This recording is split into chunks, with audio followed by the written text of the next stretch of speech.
Assalamualaikum warahmatullahi wabarakatuh. Perkenalkan, nama saya Usatun Hasanah, NIM 190321100001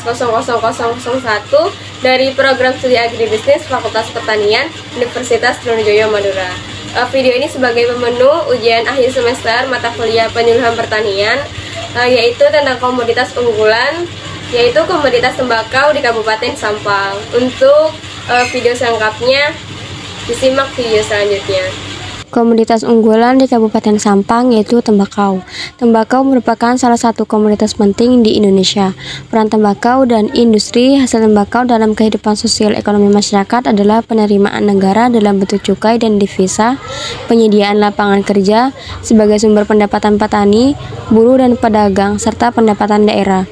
Penerimaan negara dari cukai hasil tembakau mengalami peningkatan secara signifikan, yaitu dari 32,6 triliun pada tahun 2005 menjadi 65,4 triliun pada tahun 2011. Jawa Timur merupakan provinsi penghasil tembakau terbesar di Indonesia, yaitu 58,2%. Salah satu daerah di Provinsi Jawa Timur yang penduduknya banyak membudidayakan tanaman tembakau adalah Pulau Madura yang meliputi 3 kabupaten dari 4 kabupaten, yaitu Kabupaten Sampang, Pamekasan, dan Sumeneb. Total luas lahan tembakau Madura mencapai 51,5% pada tahun 2006 dan 34,8% pada tahun 2010. Terdapat total luas lahan tembakau di Jawa Timur. Jumlah produksi tembakau di Sampang. Tembakau dibudidayakan mulai bulan April sampai Agustus di lahan sawah, tegal, dan pegunungan dengan jenis varietas lokal atau pranca. Kabupaten Pamekasan mempunyai lahan tembakau paling luas dibandingkan 2 kabupaten lainnya. Pada tabel di atas bahwa jumlah produksi tembakau di Kabupaten Sampang pada tahun 2010 berjumlah 1.429 ton. Permintaan harga tembakau di Sampang. Petani di Kecamatan Camplong, Kabupaten Sampang merasakan di mana harga jual tembakau kering saat ini berkisar 35.000 hingga 40.000 per kilogramnya.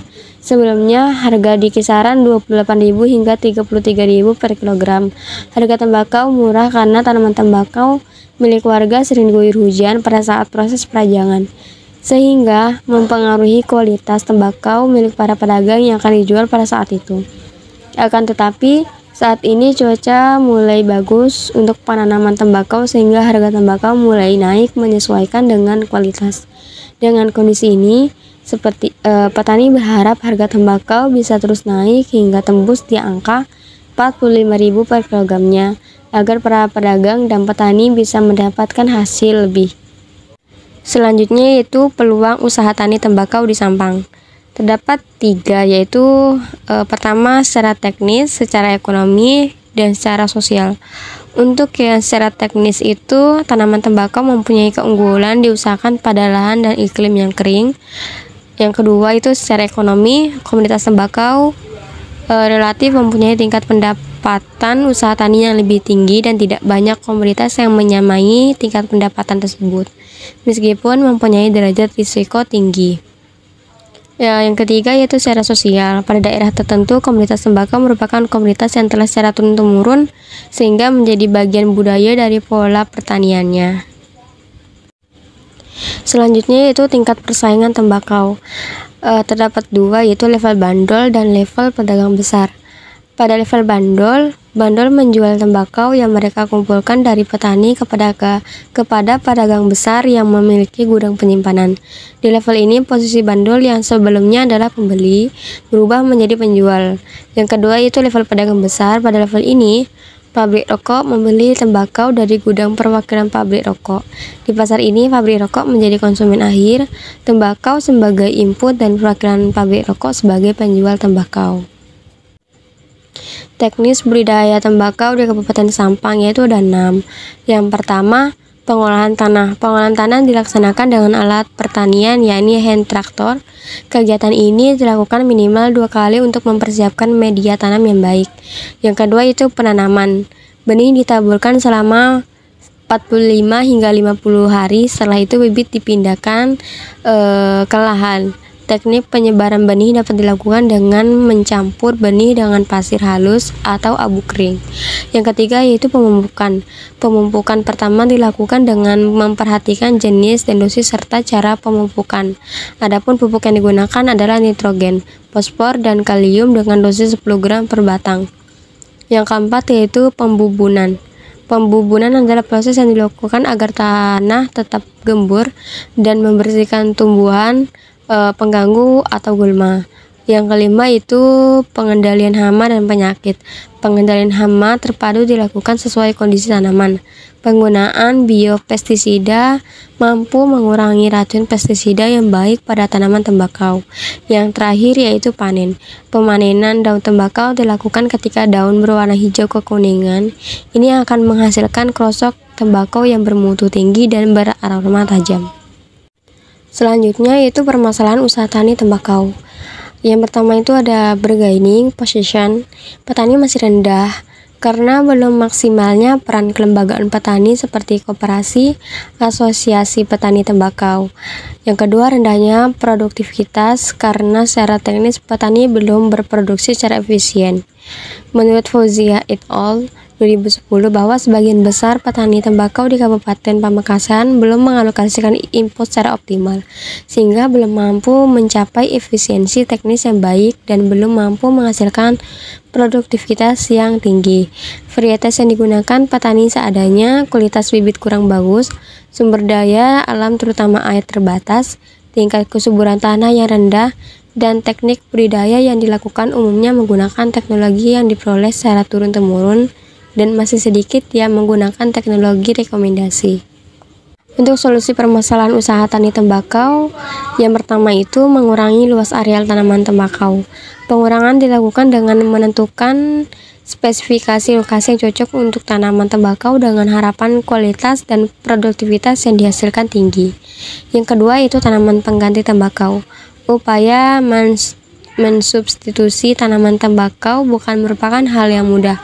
Komoditas substitusi yang direkomendasikan seharusnya memberikan keuntungan yang relatif sama, paling tidak mendekati keuntungan tembakau dengan penerapan teknologi dan jaminan pasar.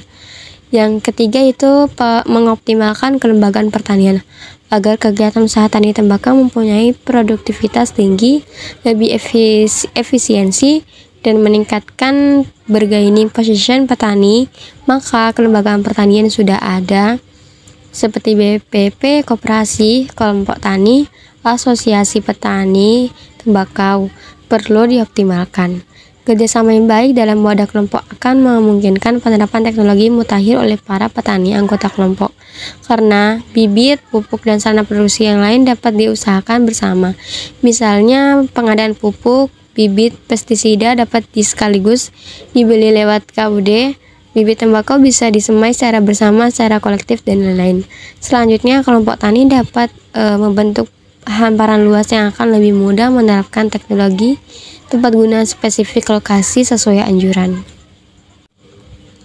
Selanjutnya yaitu materi penyuluhan pertanian, yaitu peran penyuluhan pertanian dalam pengendalian hama penyakit dalam meningkatkan mutu tembakau di Kabupaten Sampang. Pengertian hama dan penyakit. Penyakit tanaman merupakan salah satu faktor pembatas dalam budidaya tanaman termasuk tembakau. Berbagai penyakit yang disebabkan oleh berbagai macam patogen, baik itu jamur, bakteri, virus maupun nematoda diketahui dapat menyerang tanaman tembakau. Serangan hama merupakan salah satu faktor yang dapat menurunkan produktivitas dan mutu tembakau. Berbagai jenis hama menyerang tanaman tembakau sejak di pembibitan, pertanaman, hingga di gudang penyimpanan. Seluruh bagian tanaman juga dapat diserang hama meliputi akar, batang, daun, bunga, sampai buah. Beberapa jenis hama yang menyerang saat pembibitan antara lain siput, semut merah, orong-orong, dan ulat. Jenis hama yang menyerang saat di pertanaman antara lain ulat pupus, kutu, dan belalang. Hama yang menyerang tembakau di gudang penyimpanan antara lain kumbang tembakau. Hama dan penyakit tanaman tembakau. Tanaman tembakau sejak lama menjadi komoditas perkebunan yang strategis bagi perekonomian nasional karena memberikan kontribusi penerimaan negara berupa cukai cukup besar. Namun demikian tidak mudah Banyak tantangan yang dihadapi, diantaranya serangan hama yang bisa menurunkan hasil dan kualitas tembakau. Pengendalian hama tembakau yang efektif, aman, dan ramah lingkungan sangat penting dalam usaha budidaya tembakau. Guna mendukung keberhasilan usaha pengendalian, informasi tentang jenis hama, gejala serangan, biologi, ekologi, dan perilaku hama sangat diperlukan. Hama yang menyerang tanaman tembakau yang pertama yaitu ulat pucuk tembakau. Gejala serangan terlihat dari daun tembakau yang berlubang-lubang karena ulat memakan pucuk daun atas. Pengendaliannya yaitu disemprot dengan insektisida seperti permetrin 2 gram per liter. Yang kedua yaitu ulat geraya. Serangan terjadi pada malam hari, biasanya bergerombol di pembibitan maupun di pertanaman, dari telur sampai menjadi larva. Gejalanya itu berupa lubang-lubang tidak beraturan dan berwarna putih pada luka bekas gigitan ular tersebut. Pengendaliannya yaitu pangkas dan bakar sarang telur dan ulat, penggunaan sesaat pada pagi atau sore hari, dan semprot natural Vitura. Yang ketiga yaitu kutu tembakau. Kutu ini merusak tanaman tembakau karena mengisap cairan daun tanaman, menyerang di pembibitan dan pertanaman sehingga pertumbuhan tanaman terhambat.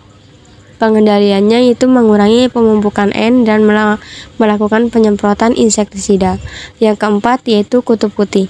Baik kutu dewasa maupun nimfanya mengisap cairan daun sehingga daun menjadi rusak. Pengendaliannya yaitu dengan sanitasi lahan dan menyemprotkan dengan insektisida klorpirifos. Penyakit yang menyerang tanaman tembakau yang pertama yaitu penyakit rebah kecambah. Penyakit ini pada umumnya menyerang di pembibitan dengan gejala penyerangan pangkal bibit, berlekuk seperti terjepit, busuk berwarna coklat, dan akhirnya bibit roboh. Pencegahannya itu dengan mengatur jarak tanaman pembibitan, disinfeksi tanah sebelum penaburan benih atau penyemprotan pembibitan. Yang kedua yaitu penyakit lanas. Gejalanya tanaman yang daunnya masih hijau mendadak terkulai layu dan akhirnya mati.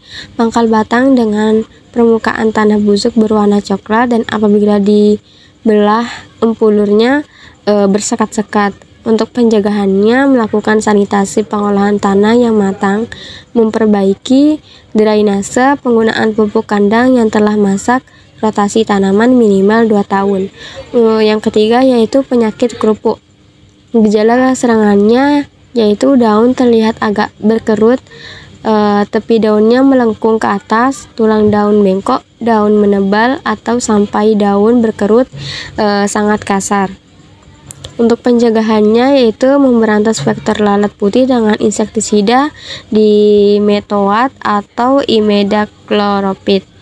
Yang keempat yaitu penyakit layu bakteri. Gejala serangannya adalah layu sepihak pada daun maupun sisi pertanaman. Bentuk daun asimetris, pangkal batang busuk berwarna coklat. Pencegahannya itu dengan pemotongan batang atau ibu tulang daun dimasukkan ke dalam air jernih, akan tampak aliran masak bakteri putih seperti asap rokok. Selanjutnya yaitu upaya untuk meningkatkan mutu tembakau. Yang pertama itu memperbaiki jenis atau varietas yang ditanam petani. Yang kedua memperbaiki budidaya yang dilakukan petani. Yang ketiga mencegah perluasan areal lahan yang tidak sesuai.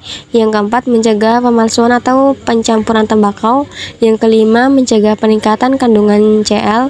Yang keenam perbaikan pengolahan atau processing tembakau. Kualitas atau mutu bagi komoditas tembakau lebih penting dibandingkan produksi. Dengan demikian pembenahan mutu tembakau harus dilakukan oleh semua pihak atau stakeholder agar petani, pabrik rokok maupun masyarakat umum mendapat keuntungan dan agribisnis tembakau dapat berlanjut. Cukup sekian yang bisa saya sampaikan. Semoga bisa bermanfaat dan kurang lebihnya mohon maaf. Wabillahi taufiq wal hidayah. Wassalamualaikum warahmatullahi wabarakatuh.